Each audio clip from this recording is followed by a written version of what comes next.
कैलाशपति शिव शंकर, तुम हो भोले दया के सागर।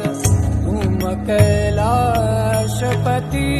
शिव शंकर, तुम हो भोले दया के सागर।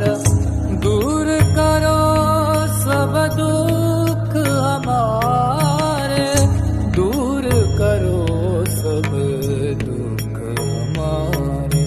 शंभो शंकर नमः शिवाय, गिरिजा शंकर नमः शिवाय।